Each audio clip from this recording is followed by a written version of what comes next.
Bon bah bonjour à tous, j'espère que vous allez bien. Aujourd'hui on se retrouve pour une petite vidéo sur la pêche en plan d'eau, à la pêche à la graine 100% graine.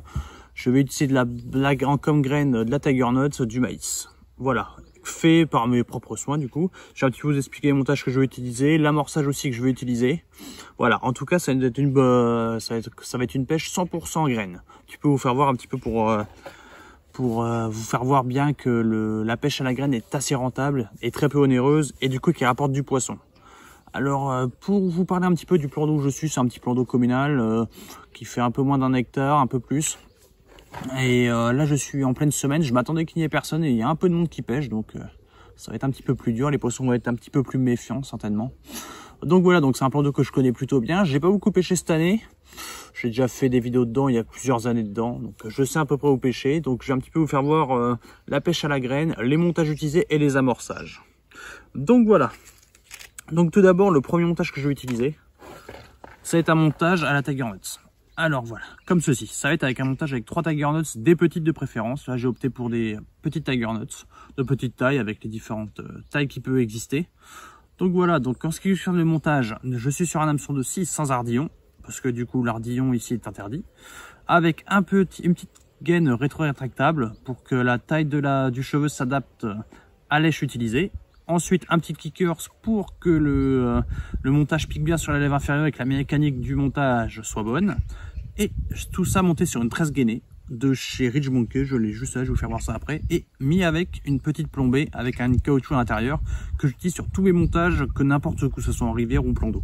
C'est ce genre de montage là de chez Mac 2, donc c'est plutôt très bien, ça fait un autoférant, ça fait 1,5 g voire 2 g. Donc pour présenter des montages équilibrés ou flottants, c'est très bien. Et aussi même des montages denses, on peut l'utiliser parce que du coup grâce à ça, une fois que la carpe aspire le montage, ça fait un prépiquage pardon, et du coup le poisson est ferré et du coup on loupe beaucoup moins de touches. Donc voilà, donc là je suis sur un montage qui fait 25-20 cm. Donc voilà, donc là ça sera la première canne. Amorcer la Tiger Nuts, je vais vous faire voir ça après un petit peu l'amorçage utilisé avec 3 Tiger Nuts de différentes tailles. Pour la deuxième canne, là j'ai opté pour une fois de plus un montage 100% graine. Donc là je suis pareil sur un montage avec un hameçon de 6, avec un petit kickers, avec une petite gaine rétro-rétractable et une petite plombée d'1,5 g. Et là-dessus, du maïs, du coup 2 maïs artificiels et un maïs normal, pour que le montage se présente ainsi. Voilà. Donc là je vais essayer, je sais que le maïs peut fonctionner assez bien ici, donc je vais essayer ça. Donc voilà, donc après pour la préparation du maïs, c'est pareil, je vais vous faire voir un petit peu tout à l'heure comment je l'ai préparé. Et puis voilà, donc ça c'est pareil, ça sera la deuxième canne. Et sur ces cannes là, je vais avoir des sacs solubles. Donc là ça va être ce que j'utilise sur toutes mes cannes. Ça va être un mélange de babycorn et de pelé, tout simplement, et de l'huile de chanvre. Hop, l'huile de chanvre, celle-ci.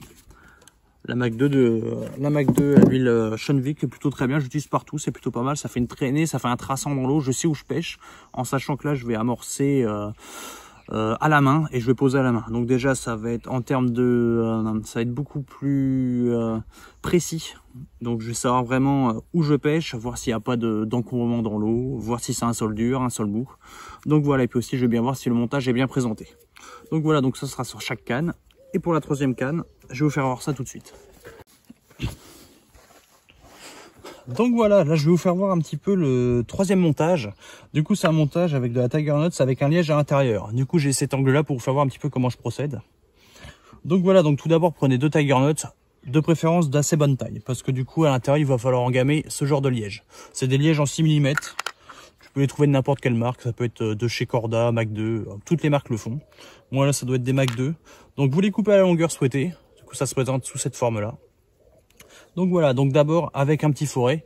Là c'est un fourret Corda, mais je peux utiliser aussi des petits fourrets qu'on trouve principalement chez nous. Hein. Des fourrets par exemple, là c'est des fourrets à bois ou à ferraille. Donc c'est pareil, c'est à peu près la même taille. C'est la petite technique, hein. Au lieu de dépenser des milliers et des cents pour ce genre de petits fourrets, chez vous ça fera très bien l'affaire et c'est tout aussi bien et peu cher.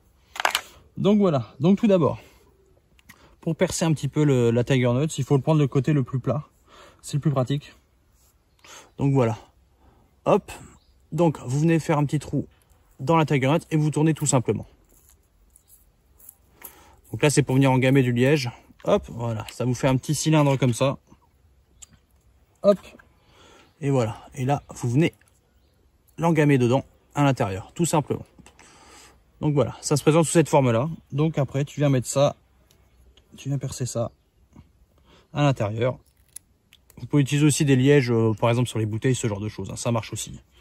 Hop, voilà. Donc là, pour ce montage-là, je suis avec une Tiger Nuts Black et une Tiger Nuts basique. On vient planter ça dans le milieu. Aïe. Et voilà. Voilà comment ça se présente du coup. Donc là, ça va se présenter, ça va être en équilibré dans l'eau. Donc là, je sais, c'est des montages que j'utilise un peu partout. J'avais fait un beau poisson la dernière fois avec ça. Donc voilà. Et là, maintenant, après, il faudra venir le coulisser sur le montage basiquement. Donc voilà un petit peu pour l'explication du liège à l'intérieur des Tiger Nuts. Ça peut être à l'intérieur d'autres graines, ça peut être du lupin par exemple, ou même de la bouillette dense. Je sais que beaucoup l'utilisent. Après, pour la bouillette dense, il faut utiliser, il y a différentes tailles de cylindres, du 6 et du 8. Utiliser du 8 pour la bille, c'est un peu plus dense, donc ça met un peu plus de temps à flotter. Donc voilà, donc je vais vous faire voir la suite. Donc là, je vais vous faire voir un petit peu aussi le sac soluble, comment je viens l'enfiler dans le bas de ligne. Donc tout d'abord, pour procéder, il vous faut une longue aiguille. Ça peut être une aiguille à épissure, peu importe. Là, c'est une aiguille de chez McDo basique, qu'on peut utiliser pour de la bille ou pour des sticks. Hop, alors je vais piquer le sac soluble en milieu. Hop, de cette façon-là, vraiment dans le milieu du sac soluble. Hop, je viens le repercer de l'autre côté et ensuite, je prends en bas de ligne et je viens le recoulisser à l'intérieur.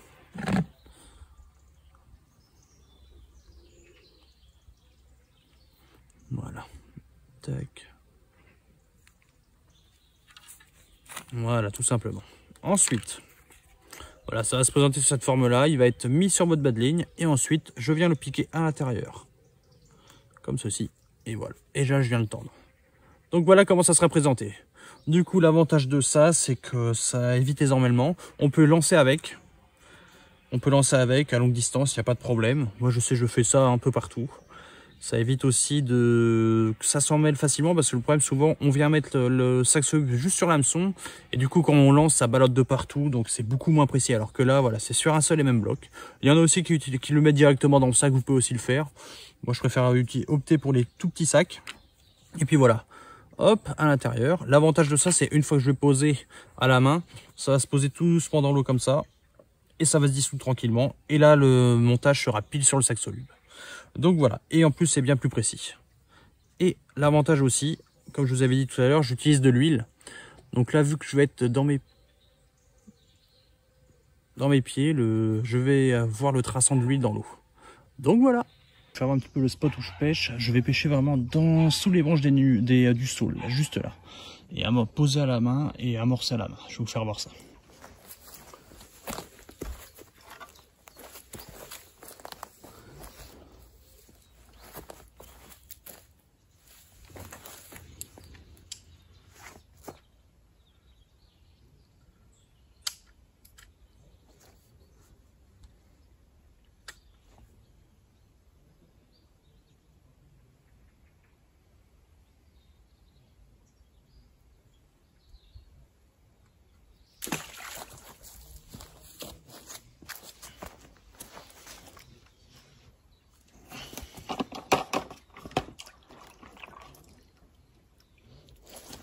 Là, c'est l'amorce que je vais utiliser du maïs que j'ai préparé. Il y a un petit peu de blé à l'intérieur.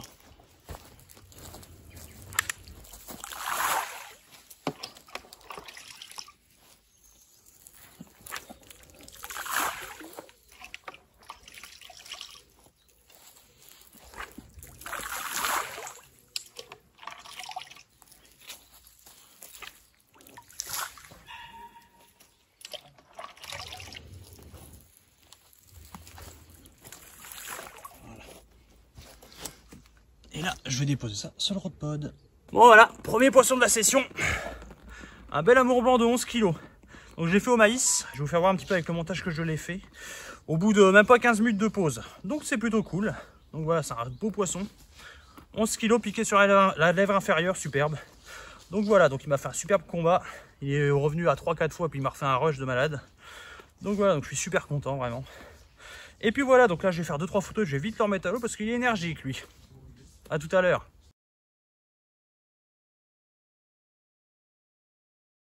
Voilà, petit retour en vidéo, petit résumé de l'après-midi pour le moment, du déroulement de l'après-midi. Alors, j'ai fait pour le moment un amour blanc. Il devait être 16h35, donc c'était un peu bizarre parce que, allez, je veux dire, une demi-heure avant le poisson, j'ai eu un départ sur ma canne. J'ai ferré, que dalle, j'avais un fil qui était accroché au bout, donc ça doit être un vieux fil qui traîne dans la flotte. Du coup, j'ai enlevé ça de l'eau. J'ai reposé ma canne et puis au bout de 15 minutes, même à peine 15 minutes, j'ai replacé au même endroit, l'endroit où je vous ai fait voir en vidéo tout à l'heure où j'ai amorcé. Le gros départ, l'amour blanc là. Alors il y avait souvent un cliché, on disait que les amours blancs se combattaient pas. Là j'ai eu un beau combat mais en bordure. Suite dès qu'il voyait l'épuisette, c'est terminé quoi. Il est revenu 3-4 fois sur moi. Truc qui repartait à toute vitesse, du coup tu le bridais un petit peu pour pouvoir le mettre dans l'épuisette. Truc qui repartait. Il était prêt à repartir, que tu desserres directement pour que le poisson repart quoi, parce que sinon il t'éclate tout quoi. Et de plus il se blesse, donc vaut mieux le laisser tranquillement combattre et s'épuiser tranquille. Donc je suis tout content, donc là au maïs. Donc le maïs que j'ai préparé moi-même. Donc je vais un petit peu vous expliquer la recette juste après. Donc pour vous expliquer un petit peu le déroulé de la pêche, c'est assez compliqué. Le problème c'est que je suis dans la queue du plan d'eau. Et j'ai toute la merde qui vient sur moi, le vent est dans ma face. Donc c'est un peu chiant parce que du coup vu que je pêche en bordure, je ramène les cannes à la main. Je lance pas, donc je pose. Donc j'ai toute la merde qui vient se coller sur le fil quand je veux poser les cannes sur le rod pod. Donc c'est un peu la merde. Mais bon c'est comme ça, on s'adapte. Et puis voilà quoi, donc en termes d'amorçage, je suis resté sur de la graine, maïs et tiger nuts. Pas besoin de beaucoup, hein. Je dois avoir un sac soluble et puis une pelle et demie à peu près sur chaque canne. Donc voilà, tout ça avec de l'huile de chanvre, c'est assez important pour la traçabilité de l'endroit où tu pêches, tu sais à peu près où tu es. Et dès que les poissons sont sur le coup, en plus tu les vois fouiller parce que tu as les bulles d'huile qui remontent. Je vous fais une vidéo un petit peu sur l'huile, si ça pourrait être pas mal. Donc voilà, donc pour le moment j'ai fait le poisson au maïs. Donc maintenant j'aimerais bien faire un poisson à la tiger nuts, ça serait cool. Et puis voilà quoi, donc encore 2 heures de pêche. C'est assez calme, hein, le poisson ne saute pas trop. Le blanc non plus, c'est vraiment très très calme. Pour parler de mes postes de pêche, du coup les deux sont à bordure comme je vous ai fait voir tout à l'heure, là sous les arbres. Et j'ai mis une canne en single bait, toute seule vraiment à l'opposé de moi, sous un arbre là. Avec un sac soluble et puis pareil une pelle de graines quoi. Donc on va voir, des fois ça réserve des surprises. Souvent la canne quand on sont éloignés, des fois c'est un poisson solitaire qui passe là, ça peut réserver de belles surprises. Donc voilà, donc là je vais aussi essayer de vous filmer un départ en direct. J'ai le deuxième téléphone qui va commencer à filmer là. J'aimerais bien aussi rajouter ça dans la vidéo, ça pourrait être pas mal. Et puis voilà, et puis là je vais vous raconter aussi, je vais vous expliquer la recette du maïs. Donc voilà, à tout à l'heure. Bon, alors voilà, comme convenu, je vais vous expliquer aussi la recette du maïs, du maïs doux à faire soi-même. Vu qu'étant donné que c'est une vidéo exprès sur la pêche à 100% pour 100% la graine. Donc, je vais un petit peu vous expliquer la recette que je fais et aussi pourquoi le maïs est un appât qui reste incontournable et très peu onéreux aussi. Ça, c'est ce qu'il faut voir aussi, c'est ce que je vais essayer de vous transmettre dans certaines vidéos. Parce que c'est vrai que maintenant le coût de la vie a augmenté, donc maintenant s'il faut un petit peu réduire le loisir, autant utiliser des appâts qui fonctionnent tout autant. Notamment aussi pour les débutants, pour les jeunes qui n'ont pas forcément de salaire et qui ne peuvent pas forcément s'acheter les nouvelles gammes bouillettes, les nouvelles gammes de chez Mainline ou de chez Starbait, peu importe. Ça c'est encore un autre débat, si les bouillettes de différentes marques sont mieux ou pas. Donc voilà, donc là pour la vidéo, pour la recette, le maïs. Alors, du coup le maïs on peut utiliser n'importe où, n'importe quand. Et on peut que ce soit en rivière, en plan d'eau, en lac. Pour l'amorçage c'est génial. On peut même écher avec, là par exemple, en l'occurrence ça a bien fonctionné pour moi là avec le bel amour blanc là que j'ai fait tout à l'heure. Donc voilà, l'avantage du coup très peu onéreux, là on est sur, on peut être à 1 € le kilo, même moins. L'avantage que j'ai, moi je travaille dans le milieu agricole, donc j'ai du maïs assez facilement. Donc voilà, donc pour les pêches en rivière ou en plan d'eau, c'est assez pratique. Mais voilà, après ça s'achète en magasin. Après, petit conseil, allez voir l'agriculteur qui est pas très loin de chez vous. Et franchement, il pourrait vous vendre du maïs à très peu cher, quoi. Ça lui ferait plaisir et puis vous gagnerez en termes de prix, quoi. Donc voilà, donc pour la préparation. Donc là mon maïs, voilà, il y a différentes tailles, hein. Je ne fais pas en fonction de la taille, hein, peu importe. Alors tout d'abord, le nettoyer parce que le maïs a tendance à rendre énormément de poussière. Donc après dans la flotte c'est dégueulasse, enfin ça rend une eau toute marron. Donc là, moi, nettoyage du maïs à l'eau claire. Vous mettez ça dans un seau avec un arrosoir à l'eau froide. C'est pareil, vous brassez ça tranquillement, vous videz l'eau, vous recommencez, vous faites ça 2-3 fois. Pour bien nettoyer le maïs, pour virer toute la poussière et pour qu'il soit bien plus propre, parce qu'après vous avez tout un amas de poussière qui se fait, c'est dégueulasse. Même pour cuire après, c'est pas très pratique. Donc voilà. Donc une fois que le nettoyage du maïs est fait, le trempage, 48 heures de trempage minimum. C'est ce qu'il faut, parce que moins après ça reste très dur et ça peut être compliqué pour la carpe, quoi. Ça peut être moins attractif, c'est surtout ça en fait. Donc voilà, donc ouais, 48 heures minimum de trempage. Il y en a qui le font directement à la cuisson, mais moi je n'aime pas trop, au moins il est beaucoup plus attractif, il attend de se gorger de flotte. Donc voilà, donc 48 heures de trempage, voire plus. Ensuite, à cuire, 45 minutes par kilo, c'est pareil, comme la Tiger Nuts environ. Vous pouvez toujours rajouter du sucre, mais bon, ça n'a pas trop d'intérêt. C'est comme la Tiger Nuts, c'est pareil, le maïs, c'est une graine qui est très sucrée. Là, par exemple, je n'ai pas mis de sucre dans ma recette là. Et vous voyez, c'est dans l'eau et ça bouge pas, quoi. Donc voilà, donc super important par contre que ton maïs soit toujours immergé dans l'eau, parce que le problème c'est que sinon il va durcir, il va moisir. Donc là, vous le mettez dans l'eau recouvert. Et puis voilà, quoi, vous pouvez garder ça pas plusieurs années malheureusement, c'est pas comme la Tiger Nuts, vous pouvez garder ça 3-4 ans. Là franchement le maïs, allez, 2 semaines maximum à peu près. Donc à voir sur les sessions courtes, quoi, des choses que vous pouvez prévoir. Donc voilà, donc pour résumer, nettoyage du maïs, 48 heures minimum de trempage dans de l'eau, bien sûr recouvert, et ensuite 45 minutes de cuisson par kilo. Super important. Après, à vous de voir si vous voulez rajouter des additifs. Hein. Il y en a qui rajoutent du piment, du paprika. Voilà, ça c'est à vous de voir. C'est en fonction pour faire votre construction de votre pêche. Par exemple, si vous pêchez, je vous donne un exemple, par exemple à de la pêche à l'épice. Et ben par exemple, vous pouvez toujours rajouter du paprika, du piment. Voilà, vous pouvez faire vraiment plein de choses. C'est ça qui est bien avec le maïs, que ça s'adapte à tout. Donc voilà, donc moi je le conseille vraiment énormément. Et puis voilà, quoi. Après en fonction de la cuisson, vous voyez, j'ai du maïs aussi qui est un petit peu concassé, qui a explosé à la cuisson. C'est aussi bien parce que du coup l'avantage c'est que ça rend beaucoup plus attractif, et en plus, étant donné que ça fait de la petite particule en plus, et ben les petits blancs ils se régalent, quoi. Puis ça fait venir le petit poisson, et ensuite les carpes qui peuvent venir, ou les amours blancs par exemple, comme aujourd'hui. Donc voilà, donc vraiment voilà, allez-y, n'hésitez pas. Ça marche tout autant que la bille de chez Mainline ou de chez Starbait, peu importe la marque, franchement. Vraiment, moi je vous conseille, surtout pour les débutants, si vous voulez faire des grosses sessions, des pêches en rivière en plein d'eau, il faut beaucoup amorcer, allez-y. Allez au maïs, les yeux fermés, sans problème. Et puis voilà, et puis après pour l'échage, vous pouvez toujours utiliser, voilà, écher avec le maïs basique, ou vous pouvez rajouter avec du maïs flottant, moi, comme j'ai pu faire pour cette pêche d'aujourd'hui.